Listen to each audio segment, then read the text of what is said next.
Welcome friends, मैं कुबेर पाटीदार मेरे channel में आपका हार्दिक स्वागत करता हूं। दोस्तों, आज का वीडियो बहुत ही अच्छा वीडियो है। आप इस वीडियो को पूरा देखें। एनपीएस कटौती बंद हो जाने से टैक्स कटौती बढ़ जाएगी। यहाँ पर ये मेरा स्टेटस भी है आज का कि एनपीएस कटौती बंद हो जाने से अब टैक्स से भगवान भी नहीं बचा सकता। लेकिन मैं अपने यार दोस्तों के लिए कोशिश करूंगा कि छूट नियम धारा 87A तक लाने की। छूट नियम धारा 87A में 0 टैक्स होता है। कल से व्हाट्सएप पर ये मैसेज भी वायरल हो रहा है कि एनपीएस कटौती बंद होने के कारण सभी एनपीएस कार्मिक ध्यान देवे कि उनकी आयकर गणना अधिनियम धारा 80C के अंतर्गत होने वाली 1.5 लाख की कटौती की राशि में कमी होना स्वाभाविक है। इसके अतिरिक्त हम सभी एनपीएस कार्मिक एटीसीसी D1B में 50,000 रुपये अतिरिक्त छूट भी प्राप्त कर रहे थे, जो अब बंद हो जाएगी। दोस्तों, इस मैसेज को मैंने मेरे यूट्यूब चैनल की कम्युनिटी टैब में पोस्ट भी किया था 19 घंटे पहले। आवश्यक जानकारी कि एनपीएस कटौती बंद हो जाने के कारण सभी एनपीएस कार्मिक ध्यान देवें, ये यही मैसेज है जो अपन ने व्हाट्सएप पर रीड किया था। और इस मैसेज के अकॉर्डिंग ही अपन इस पूरी जो इसका डिस्क्रिप्शन है उसको इस वीडियो में देखने वाले हैं कि यहाँ पर डिडक्शन को कैसे कम किया जाएगा और कैसे इनकम टैक्स से बचा जाएगा। क्योंकि अब एनपीएस कटौती बंद हो जाने के कारण अपन सभी हो गए जीपीएफ एम्प्लॉई। वीडियो थोड़ा ज़्यादा लंबा हो सकता है, लेकिन आप इसको पूरा देखें।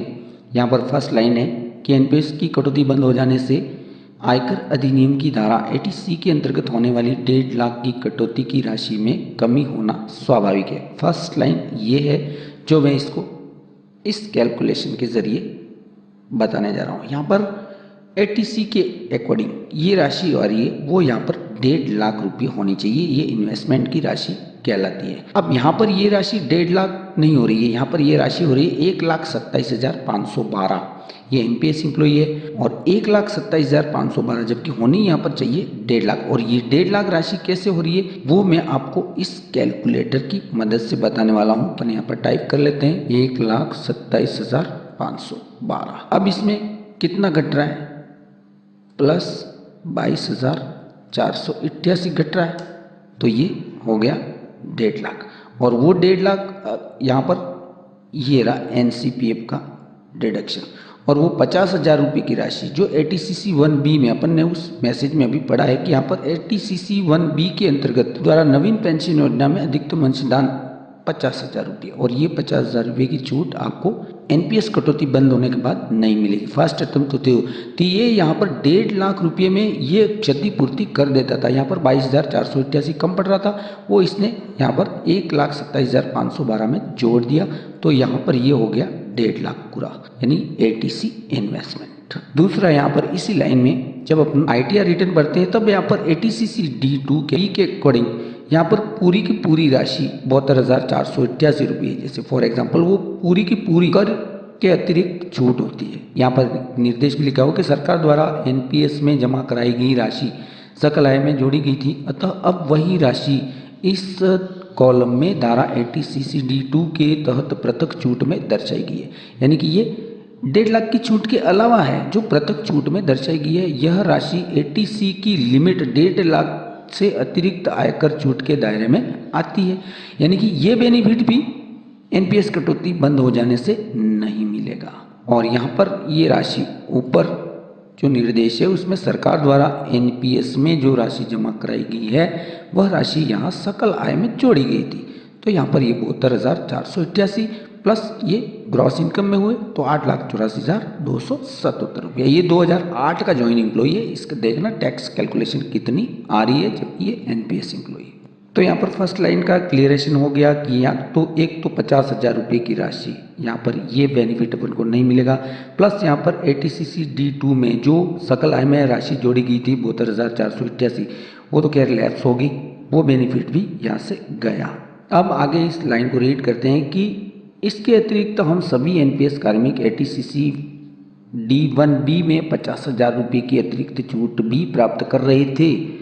यहाँ पर ये 50,000 रुपये की अतिरिक्त छूट जो आपकी इन्वेस्टमेंट राशि को कैलकुलेट कर रही थी इक्वल 150 लैक्स, जो अब बंद हो जाएगी, जिससे 10,000 रुपये तक आयकर की छूट अब नहीं मिलेगी। अतः सभी के आयकर में वृद्धि होगी, यानी कि टैक्स बढ़ेगा। अतः सभी एसआई की कटौती में वृद्धि करने का एक बार विचार अवश्य करें एवं जीपीएफ की कटौती कितनी रखनी है यह भी देख लें। जीपीएफ में आप अपने बेसिक पे के अनुसार मिनिमम सीआर अंशदान से अधिक कितनी कटौती करवा सकते हैं। जीपीएफ की स्लैब आपके सामने है, आजकल व्हाट्सएप पर वगैरह पर भी आ गई है। अपने बेसिक के अकॉर्डिंग आप इतनी कटौती करवा सकते हैं, लेकिन एसआईएफ में आप अपने बेसिक के अनुसार स्लैब में दे प्रीमियम से अधिकतम 2 स्टेप आगे तक की कटौती करवा सकते हैं। तो इसको भी मैं एस लॉगिन करके आपको बता देता हूँ। जैसे कि फॉर एग्जांपल आपका बेसिक पे है यहाँ पर 34,800 और आपकी करंट प्रीमियम जारी है 2200। अब करंट प्रीमियम के अलावा यहाँ पर आपकी 2 स्टेप आगे यानी कि 3,000 से 5,000 की कटौती आप यहाँ पर करवा सकते हैं। ये होगी आपकी सेकेंड स्टेप। ये तो प्रीमियम आपकी जारी है जो करंट प्रीमियम है, उसके अलावा 2 स्टेप आप एसआई में कटौती करवा सकते हैं। और ये सभी सॉल्यूशन किस लिए? यहाँ पर आपकी एटीसी डिडक्शन की पूर्ति करने के लिए। यहाँ पर 1.5 लाख जो यहाँ पर एम्प्लॉय का 1,27,512 हो रहा है, तो ये इसमें 22,488 रुपये कम पड़ रहा है। अब एनपीएस डिडक्शन होता था पहले, तो एनपीएस से ये 50,000 रुपये की एटीसीसी 1D एटीसीसी D1B के अकॉर्डिंग मिल जाता था, तो वो एक क्षतिपूर्ति कर देता था। लेकिन ये तो अब छूट मिलने वाली नहीं है। तो ये एटीसी डिडक्शन को पूरा 50,000 1.5 लाख करने के लिए यहाँ पर ये एसआई और जीपीएफ वगैरह की कटौती बढ़वाने की एसआई कटौती बढ़वाने की एडवाइस हो रही है। अब यहाँ पर एक नेक्स्ट एम्प्लॉई है जो 2005 का ज्वाइन एम्प्लॉई है, वो भी एमपीएस एम्प्लॉई था। अब यहाँ पर उसकी 9,88,760 रुपया उसकी ग्रॉस इनकम हो रही है, लेकिन उसका एटीसी में कितना हो रहा था? 1,15,968 रुपया मात्र। अब 1,15,968 रुपये का यहाँ पर 1.5 लाख किया है। वो कैसे किया है? इसमें कौन से इस एटीसीसी 1B के अकॉर्डिंग जो उसका एनपीएस डिडक्शन था वो 34,032 रुपये। यहाँ पर 1,15,968 प्लस 34,000 और 32 रुपये थी, ये हो गया 1.5 लाख। तो एनपीएस की मदद से यहाँ पर 1.5 लाख की क्षतिपूर्ति यानी कि एटीसी इन्वेस्टमेंट पूरा हो जाता था, जो यहाँ पर आपको टैक्स में बचाता था। अब यहाँ पर ये एनपीएस एम्प्लॉय था, तो उसका 2005 का जॉइन एम्प्लॉय है, फिर भी यहाँ पर 45,184 रुपये उनके टैक्स आया था। अब इसको अपन बदल देते हैं डायरेक्ट जीपीएफ एम्प्लॉय में। जीपीएफ एम्प्लॉय यहाँ पर करते ही तुरंत यहाँ पर इसकी टैक्स कैलकुलेशन कितनी होगी? 53,941 रुपया, क्योंकि वो सारे एनपीएस के बेनिफिट थे वो गायब। तो ये आप इस एक उदाहरण से भी आप समझ सकते हैं। ये था एनपीएस एम्प्लॉय का टैक्स जो 45,884, ग्रोथ कितनी हो गई? 8,357 रुपये बढ़ गए, यानी कि जीपीएफ उधर करते ही।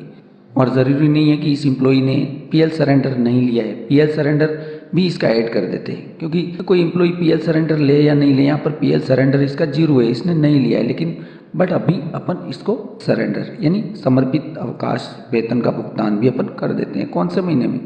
जैसे फॉर एग्जांपल इसको 8वें महीने में यानी अगस्त महीने में दे देते हैं, तो यहाँ पर ये उसका पीएल सरेंडर आ गया जो पहले 0 था।